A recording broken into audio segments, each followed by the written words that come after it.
resort. And it is a vote that says clearly to Saddam Hussein, this is your last chance. Disarm or be disarmed.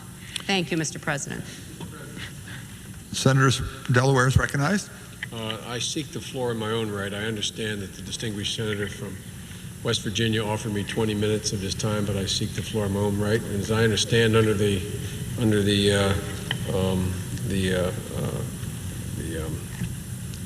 present state of affairs, I have up to 1 hour.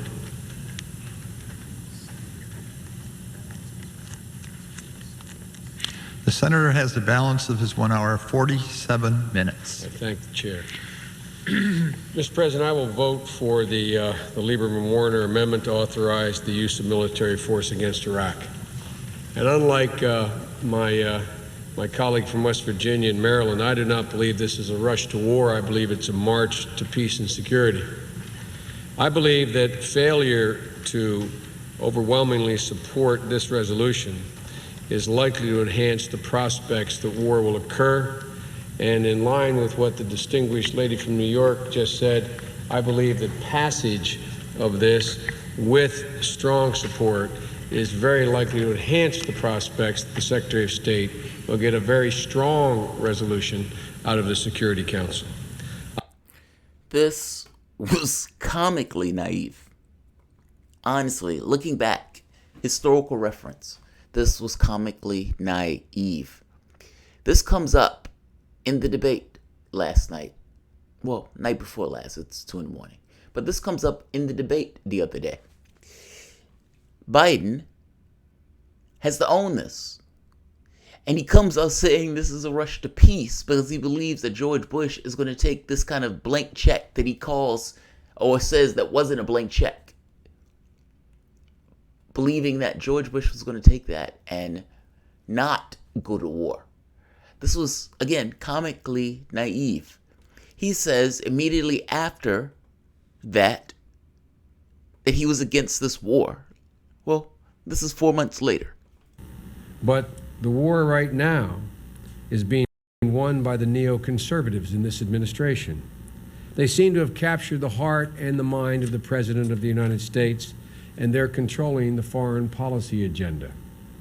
They put a premium on the use of unilateral force, and they have a set of basic prescriptions with which I fundamentally disagree. Just as I disagree with those in my own party who have not yet faced the reality of how changed the world is post 9/11 and believe still that we can only exercise force or use power if it is done multilaterally. I don't question the motives either those in my party who hold that view, nor do I question the motives of the neoconservatives. They genuinely view the world differently than I do. But suffice it to say, in my view, they are both wrong. What we need today isn't the death of internationalism or the denial of stark national interest, but a more enlightened nationalism, one that understands the value of international institutions, but allows the use of military power without apology or apprehension if we conclude we must act, but does not allow us to be so blinded by our overwhelming military power that we fail to see the benefits of sharing the risks as well as the obligations of making the world safer. Essentially, I have to be honest, I have a hard time seeing how that is different from the neocons' perspective because they can say the exact same thing. He is talking about the war in Iraq, and he's making the point that, look, there are times where we need to go to war unilaterally. Well, that's the argument that George Bush makes. And then he says, well, but the difference here is it needs to be enlightened nationalism, because I would imagine that Joe Biden knows what's best. My point is this. Joe Biden supported this war. Joe Biden pushed for this war. And even after this war was started, Joe Biden was making arguments for the most part that was still going for this notion that we could go it alone. Right now, Joe Biden is in a Democratic debate where that vote is up for debate and up for discussion. This is what accountability looks like, right? Let's talk about it. Joe Biden has to own that Iraq war vote. And Bernie Sanders slams him on that. Meaning when Joe Biden comes out saying, well, I don't think this is a rush to war, I think this is a rush for peace, Sanders makes the point that I, even back then, never believed the BS that George Bush was selling. And the fact that you did should be brought into the conversation. Welcome to the Soapbox.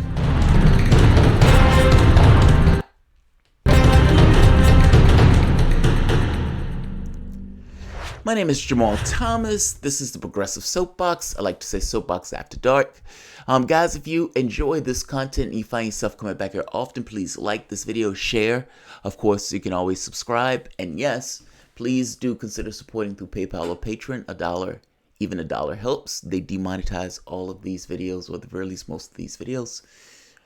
This channel is brought to you by you. Democratic debates. All right, this is probably going to be the last video on the Democratic debates, even though there's probably one more that I probably should do. But this particular video is on the Iraq war vote. Now, Biden is dealing with a question on the debate stage with the Iraq war vote. I just showed you that Biden was pushing for that Iraq war. He wasn't just one of those people who just silently, okay, I'll go for it. No. He was out there full-throatedly endorsing this war. He got it wrong. That shouldn't matter, especially when you're talking about a complicated world, a multipolar world. What he thinks about foreign policy matters and needs to be brought into contention. Let's hear what takes place in the debate. Do not let these men and women down. This president is doing exactly that. I will not. Mayor Buttigieg, thank you. I want to turn to Vice President Biden because the concerns about any possible vacuum being created in Afghanistan if you pull the U.S. troops out has been heightened by what we've seen in recent days on the ground in Iraq. When you were Vice President, President Obama turned to you to bring the troops home from Iraq. You have said on the campaign trail, quote, I made sure the president turned to me and said, Joe, get our combat troops out of Iraq. There was a major drawdown of U.S. troops, and then ISIS seized, by some estimates, 40% of the territory in Iraq. You then had to send thousands of troops back in. Was it wrong to pull out of Iraq that quickly, and did the move actually help ISIS take hold? No, it wasn't wrong to pull up. But I want to answer an Afghanistan question. I've been in and out of Afghanistan, not with a gun, and I admire my friend for his service. But I've been out of Afghanistan, I think, more than anybody on this, and it's an open secret. You reported a long time ago, George, that I was opposed to the surge in Afghanistan. The whole purpose of going to Afghanistan was to not have a counterinsurgency, meaning that we're going to put that country together. It cannot be put together. Let me say it again. It will not be put together. It's 3 different countries. Pakistan owns the 3 counties, the 3 provinces in the east. They're not any part of it. The economies run it. I will go on and on, but here's the point. The point is that it's a counterterrorism strategy. We can prevent the United States from being the victim of terror coming out of Afghanistan by providing for bases and insist that Pakistanis provide bases for us to airlift from and to move against what we know. We don't need those troops there. I would bring them home. And Joe Dunford's a fine guy, but this has been an internal argument we've had for 8 years. With regard to Iraq, the fact of the matter is that, I should have never voted to give Bush the authority to go in and do what he said he was going to do. The AUMF was designed, he said, to go in and get the Security Council to vote 15-0 to allow inspectors to go in to determine whether or not anything was being done with chemical weapons or nuclear weapons. And when that happened, he went ahead and went anyway without any of that proof. I said something that was not meant the way I said it. I said from that point on, what I was argued against in the beginning, once he started to put the troops in, was that, in fact, we were doing it the wrong way. There was no plan. We should not be engaged. We didn't have the people with us. We didn't have our alliance. We didn't have allies with us, et cetera.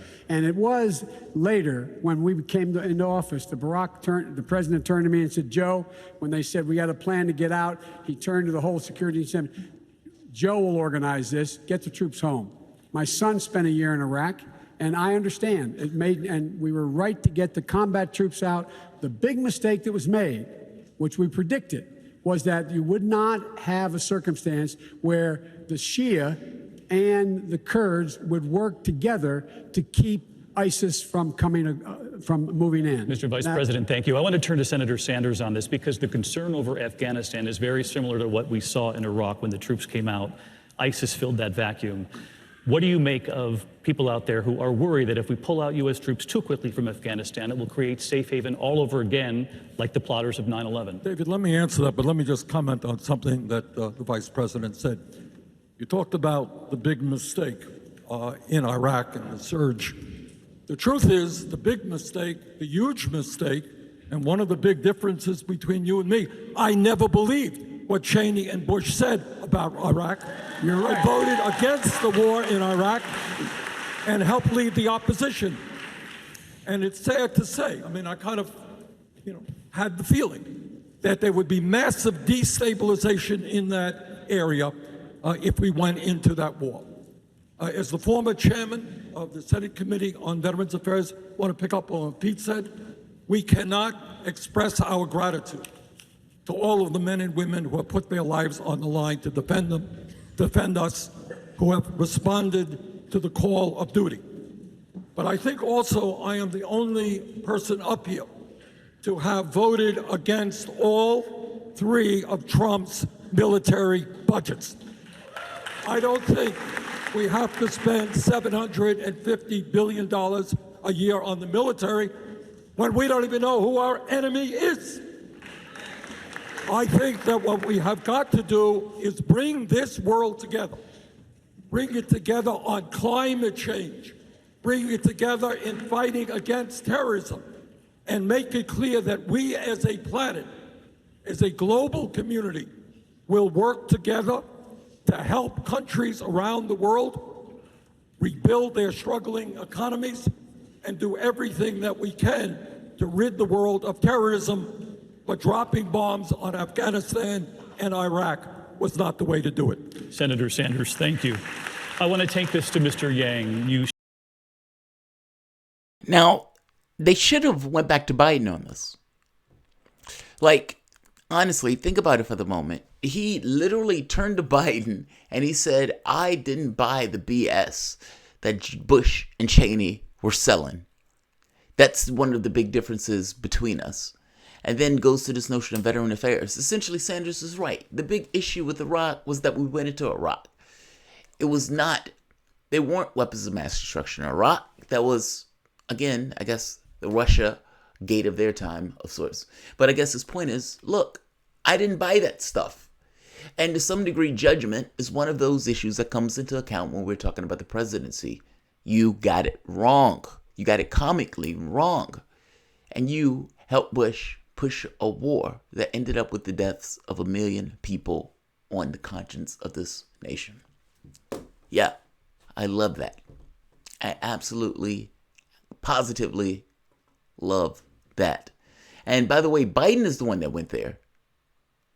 Biden went there. Biden brought that up. Sanders didn't bring that up. Biden was the one that brought that up. So, just saying. All right. Like, share, subscribe. Thanks so.